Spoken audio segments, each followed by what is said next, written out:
Selamat siang, teman-teman. Kembali lagi ya di kanal YouTube saya. Semoga teman-teman selalu dalam kondisi sehat ya. Oke, jadi di video kali ini saya mencoba untuk berbagi pengalaman mencoba sebuah platform ya, yaitu Show Archive gitu. Jadi teman-teman bisa cek di showarchive.org begitu dan tagline-nya itu adalah The Universe of Science ya. Jadi teman-teman silakan buka showarchive.org begitu. Nah ini kebetulan platformnya saya dapat dari sosial media X begitu ya.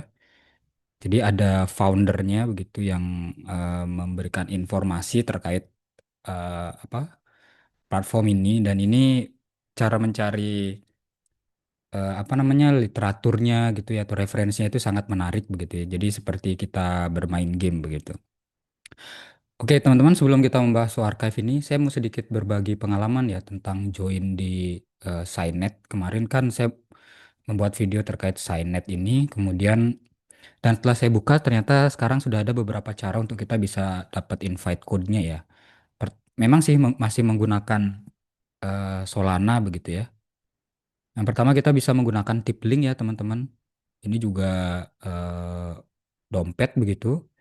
Dan kemudian di sini juga ada Phantom dan Solflare. Nah, kemarin itu 3 hari minggu lalu deh saya coba menggunakan Solflare ya, sudah mendapatkan sudah login begitu ya, sudah membuat dompetnya ada 12 kode rahasia begitu ya yang harus kita simpan agar kita bisa login ke Solflare wallet ini. Cuma begitu saya ingin men-top up ya Solana itu kok ada apa namanya ada jasa dari pihak ketiga lagi yang kita perlu untuk autentifikasi begitu ya. Jadi sampai sekarang saya belum belum bisa. Saya sudah bisa login ke Solflare ini. Cuma untuk mengisi Solananya ke dalam dompet saya ini saya belum bisa ya begitu. Nah, jadi saya tidak bisa buka akunnya. Mungkin ada teman-teman yang punya pengalaman yang sama ya, bagaimana mengisi Solana di Solflare ini. Kalau saya menggunakan Tiplink ini biayanya cukup besar ya, harga Solana yang harus di top up itu cukup besar gitu. Padahal kan saya hanya ingin mencoba Sainet ini aja ya.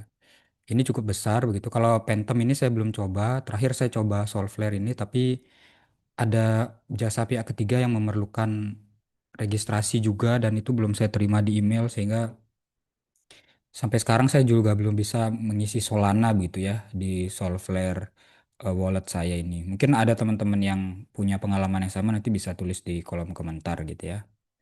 Nah, itu pengalaman saya masih terkait Solana ini ya, Solflare wallet ini sehingga saya belum bisa mencoba Scinet ini ya teman-teman. Mungkin nanti kalau saya coba Tiplink atau Phantom ini atau sudah Solflare-nya ini sudah berhasil, nanti saya akan buatkan video terkait pengalaman menggunakan Scinet ya teman-teman ya. Oke, oke baik.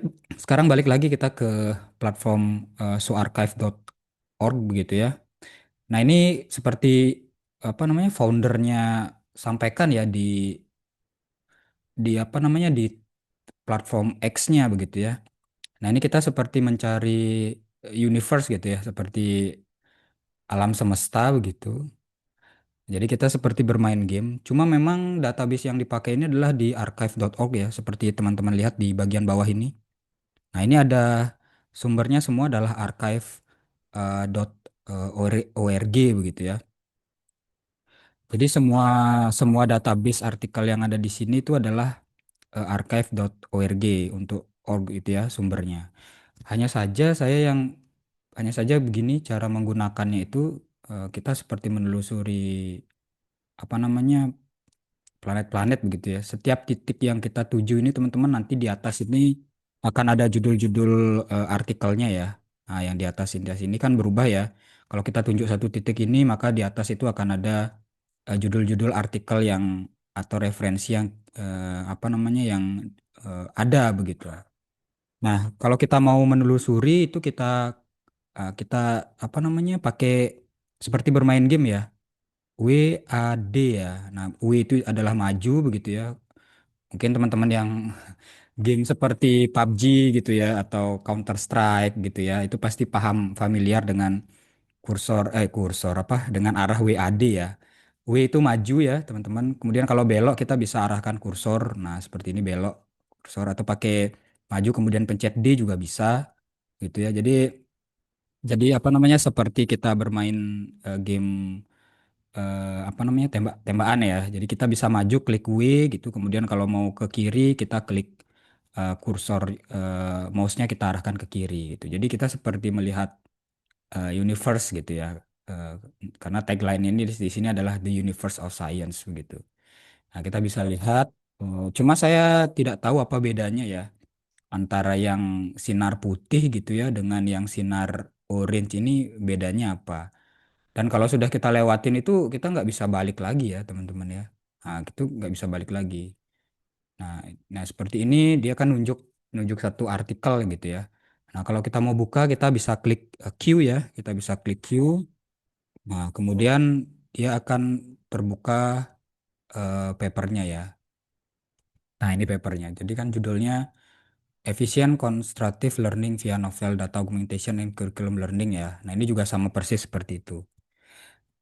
Nah, ini memang sumber semua database-nya ada di archive ya, teman-teman ya. Di archive ini, kalau kita mau lihat PDF-nya, kita klik aja ini, eh, new PDF, view PDF ya. Kita klik video PDF-nya, maka kita akan bisa dapatkan eh, artikelnya. Archive ini berarti dia adalah preprint ya, teman-teman ya. Setahu saya, sepemahaman saya, kalau ada archive gitu di belakangnya itu adalah sebuah preprint gitu. Nah, jadi dia memang preprint yang mungkin artikel-artikel yang belum artinya risetnya sudah selesai begitu ya. Tapi artikelnya mungkin belum dikirimkan ke jurnal, belum direview, jadi dibuka ke publik gitu ya melalui archive ini. Nah, kalau kita lihat di archive sendiri ya teman-teman ya. Ini kebetulan saya juga mempelajari archive ini. Archive is a free distribution service and an open access archive ya. Jadi open access dia, cuma memang beda apa bidangnya ya. Ada physics, mathematics, computer science, quantitative biology, quantitative finance, statistik, electrical engineering, system science, and economics gitu. Jadi nggak semua bidang itu ada di archive ini teman-teman. Jadi fisik itu apa aja? Ada astrofisik gitu ya. Kemudian mathematicsnya ini, computer science-nya ini, quantitative biology-nya ini, quantitative finance-nya ini, statistiknya ini, dan economics-nya ini. Cuma seperti bidang saya yang akuntansi jadinya nggak ada ya gitu. Berarti ini bidang-bidang tertentu saja yang ada di archive ini begitu. Dan dari pengalaman saya membuka archive ini, semua PDF-nya kita bisa dapatkan ya teman-teman ya. Semua PDF-nya kita bisa dapatkan. Jadi silakan teman-teman bidangnya apa gitu. Misalkan computer science gitu ya. Apa gitu bidangnya silakan diklik aja. Misalkan ini diklik. Nah ini akan ada tanggal-tanggal apa namanya preprint yang diterbitkan begitu ya. Kalau yang computer science lumayan banyak ini. Ada artikel preprint yang diterbitkan begitu ya. Jadi hampir setiap hari mungkin ya. Ini terakhir mungkin 23 Mei ada yang mengunggah gitu materi ke dalam archive ini. Nah, jadi eh, archive ini itu kita bisa mencari database-nya dengan bermain game seperti ini ya. Nah, cuma yang menjadi kelemahannya adalah eh, ini tidak dibagi bidang ya. Artinya seluas ini tuh kemana kita harus mencari gitu ya. Apakah kita satu-satu ini karena pengalaman saya menggunakan apa namanya platform Archive ini topiknya ini ya teman-teman yang di atas ini ya selalu language model training begitu ya, selalu language model training. Apakah bisa diganti? Nah, itu juga saya nggak paham ya bagaimana cara menggantinya ya.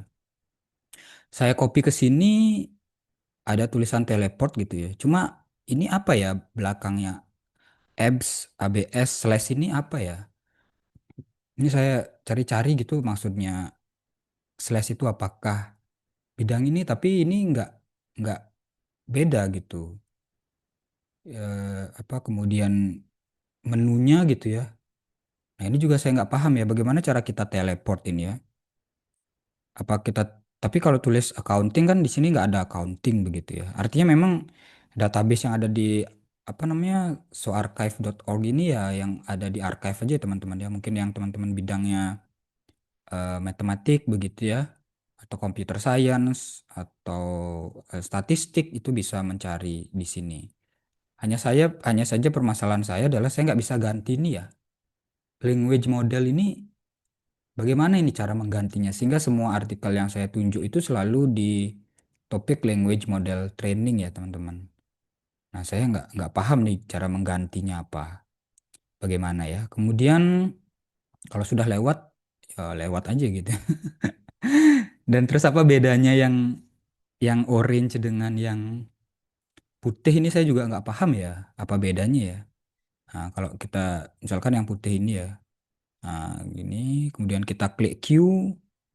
Nah, ini juga sebenarnya eh, apa namanya juga ada di archive ya, tapi oleh apa namanya foundernya dia dibedakan menjadi warna putih sama kuning. Dan di peta ini kan juga ada ungu ya teman-teman, ada kuning, ada biru gitu ya. Nah, cuma saya nggak bisa temukan nih di mana yang ungu itu ya. Nah, ini yang ungu itu kok nggak ada gitu, kok nggak ketemu gitu ya. Ini kalau saya terus ke sini, nah ini seperti kita menjelajahi alam semesta ya. Seperti menjelajahi alam semesta nih. Ungu itu tempatnya di mana ya? Saya mau cari ungu ini ya. Ah, ini berarti ungu ya. Nah, ini ungu. Nah, ini ada ungu juga. Apakah ini hanya membedakan gitu? Nah, ini berarti tadi kan selalu language model training ya teman-teman. Sekarang sudah berubah jadi multimodal video understanding begitu ya.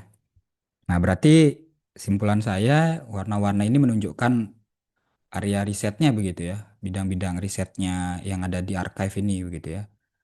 Nah, ini ungu kan, semua ungu. Ini di cluster bintang gitu. Multimodal video understanding begitu. Kalau kita klik pencet Q, nah, kita kebuka ininya ya, artikelnya. Kalau kita mau lihat PDF-nya juga bisa, tinggal diklik aja. Nah, ini PDF-nya kelihatan dan ini preprint ya, nampaknya preprint yang artikel memang sudah selesai dan belum dikirimkan ke jurnal, belum direview gitu ya. Tapi sebenarnya kalau preprint ini kan sudah bisa direview publik juga ya, tapi kita nggak bisa berikan saran di sini gitu. Oke, kita balik lagi mungkin ke klaster yang lain. Apa ya ini warna hijau, ada merah satu. Kita ke hijau coba ya. Kita ke hijau. Ya, ya ini teman-teman yang di pojok ini adalah peta mininya yang di dalam sini adalah peta besarnya begitu ya. Ini hijau, hijau ini daerah oh action recognition ya. Oke, ini adalah recognition. Oke, ini adalah area reset action recognition berarti. Kemudian kalau ini seberapa banyak ya berarti ya? Kalau yang orange ya, kita cari yang orange. Di sini nggak ada keterangan apakah ini masih tahap beta. Mungkin kalau bingung kita klik help ini ya teman-teman ya. Kita cari yang orange ya. Nah ini orange ya. Kita menuju yang orange. Pencet W ya teman-teman. Kemudian kursornya ke kiri, ke kanan gitu aja. Ya mungkin ini masih tahap pengembangan. Nanti akan ada ini lagi ya. Yang baru mungkin fitur-fitur yang baru yang lebih lengkap lah di So Archive ini. Tapi dari user experience-nya artinya berbeda ya teman-teman. Kalau kemarin itu kan kita ngetik, kita search gitu. Kalau ini kan seperti bermain game ya. Kita mencari di mana sih letak referensinya gitu. Nah, ini klaster bintang yang oranye ya. Nah, ini oranye banyak nih. Ini topiknya apa ya oranye nih? Topiknya ini apa ini area riset apa ya? Berarti cara mencari artikelnya seperti ini teman-teman ya. Kita ya masalahnya ini kan tidak apa ya, tidak ada panduan ya kemana harus mencari ini apa begitu ya. Karena titik-titiknya banyak sekali ya. Artinya semua ini adalah merupakan referensi yang ada di archive nih. Yang oranye aja segini ya. Nah, cuma kan kita bingung harus mencari kemana ya. Ini seperti benar-benar tersesat begitu ya. Oke, ini yang Orin itu language model training ya teman-teman ya. Berarti kita harus cari klaster yang beda ya. Oke, yang putih ya ini masih kuning ya. Kita harus putar-putar begini ya. Nah, kita lihat teman-teman di apa namanya kita bisa putar sampai 360 derajat ini. Nah, ini eh, Cuma memang Pertamininya ini nggak ada panduan apa-apa, artinya kita memang seperti benar-benar mencari ya kemana kita harus mencari. Kita juga tidak tahu klasternya itu yang kuning itu apa gitu ya, yang merah itu apa, berapa ada artikel di sana begitu ya. Kemudian eh, apakah tidak dibagi-bagi lagi? Sehingga kalau kita mencari seperti ini kan ini cukup cukup ribet juga ya. Nah, ini ada yang kuning. Ini yang kuning multi modal vision language. Ya, mungkin kebanyakan ini universe untuk computer science begitu ya. Nah, bagaimana caranya agar kita bisa pindah ke universe yang ini ya, eh, apa namanya, economics misalkan, gimana caranya, atau statistik begitu? Nah, karena di sini ada tulisan teleport gitu ya teman-teman ya, sebentar mana? Nah, ini teleport ya, ini kalau teleport kan logikanya bisa pindah ya, tapi ini apa yang harus diisi ya? ABS slash apa ya teman-teman ya? Nah, ini yang saya belum belum pahami dari Archive ini ya. Apa yang harus kita tulis di teleport tadi gitu. Jadi karena saya juga baru beberapa hari sih menggunakan ini, dan saya dapat infonya juga dari platform X begitu ya. Jadi belum belum terlalu lengkap info yang saya dapatkan. Oke. Ya, jadi pengalaman menggunakan Archive ini teman-teman, user interface-nya cukup menarik ya. Ada sesuatu yang ditawarkan gitu. Jadi kita seolah-olah mencari apa namanya, database gitu ya dengan bermain game. Cuma memang kita tidak ada panduan sama sekali begitu, tidak ada pedoman kemana kita harus berjalan begitu. Kemudian apa perbedaan warna klaster-klaster ini juga tidak ada pedomannya. Kemudian apa namanya, kemana kita harus bergerak gitu ya. Kalau ada pedoman itu kan lebih gampang ya, karena ini saking banyaknya ini kan, masa kita putar-putar di sini kan. Oke, misalkan riset kita memang terkait multimodal vision language ini teman-teman ya. Tapi kan apa namanya, ini kan banyak ini ya. Kemana kita harus cari ini, tunjuk titik satu-satu ini ya. Nah, ini juga apa, agak, karena ada yang cahayanya terang, ada cahayanya yang agak kecil. Nah, ini apa berpengaruh begitu. Nah, ini juga saya nggak terlalu, belum saya pahami ya teman-teman ya. Nah, ini juga belum saya pahami. Terus posisinya dia apakah menentukan apa namanya, sesuatu gitu ya. Nah, ini juga cukup masih cukup membingungkan saya. Karena yang kuning ada di sebelah sini, tapi ada juga yang kuning di sendiri di sini ya. Tidak di dalam klaster besarnya gitu. Nah, ini juga apa artinya gitu ya, teman-teman. Karena kalau mencari sebanyak ini kan di universe kayak gini kan juga cukup ribet gitu ya. Kemana kita harus melangkah, ini apa yang harus kita klik gitu ya. Oke. Ya, itulah pengalaman saya teman-teman menggunakan Archive ini ya. Jadi memang Archive ini menawarkan user interface yang berbeda platformnya, dan database yang ada di platform ini itu diambil dari Archive ini ya teman-teman ya, sebuah open access archive ya, yang kita bisa cek. Silakan cek teman-teman bidangnya apa, atau matematik sini, nanti matematik dibagi lagi jadi beberapa tema gitu ya. Ini pembagiannya sangat sangat lengkap sih menurut saya kalau di fisiknya ini ya. Oh, kalau teman-teman yang suka kuantum fisik atau fisika kuantum juga juga bisa nih membaca artikel-artikel yang ada di archive ini. Yang ekonomi juga, kuantitatif finance juga, bahkan ada kuantitatif biology juga bisa. Ya, cuma ini dah menggunakan archive ini ya. Archive ini saya juga belum belum terlalu paham begitu. Mungkin kalau ada teman-teman yang punya info lebih lengkap bisa tulis di kolom komentar ya, teman-teman.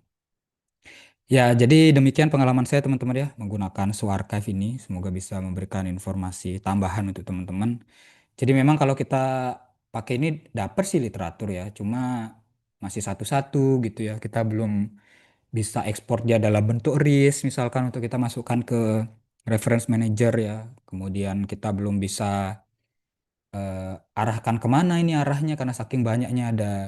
Ini apakah bintang maksudnya ya? Kalau seperti bersinar gini kan berarti bintang ya. Apakah konsepnya ini masih beta untuk Archive ini? Jadi saya belum belum terlalu paham. Mungkin nanti saya cek lagi ya di platform X begitu. Siapa tahu ada yang sudah mencoba eh, menggunakan SourceArchive ini dengan lebih baik begitu. Oke teman-teman, demikian pengalaman saya menggunakan SourceArchive dan nanti kalau di beberapa hari ke depan saya sudah bisa login di Signet, nanti kita coba untuk membuatkan video bagi teman-teman yang ingin login di Signet. Jadi saya sudah bisa login di Solflare walletnya, cuma masalahnya mengisi Solananya itu ternyata harus login ke pihak ketiga begitu ya. Kemudian saya menunggu email registrasinya kok nggak ada-ada gitu. Nah itu menjadi kendala saya mengisi Solana di Solflare walletnya. Nanti kalau sudah bisa nanti saya akan buatkan video terkait login di Signet. Baik teman-teman, demikian videonya ya terkait penggunaan SourceArchive begitu. Jadi masih banyak nampaknya yang harus saya pelajari. Jika teman-teman ada saran, kritik, dan komentar, silakan tuliskan di kolom komentar. Jika dirasa video ini bermanfaat, silakan bisa di-share teman-teman ya. Siapa tahu ada teman-teman di kampus lain gitu ya, atau organisasi lain yang sudah mencoba menggunakan SourceArchive ini. Demikian teman-teman, video hari ini. Semoga sehat selalu. Eh, Semoga berkenan ya dengan videonya. Semoga kita bisa jumpa di video berikutnya ya. Terima kasih teman-teman. Salam sehat.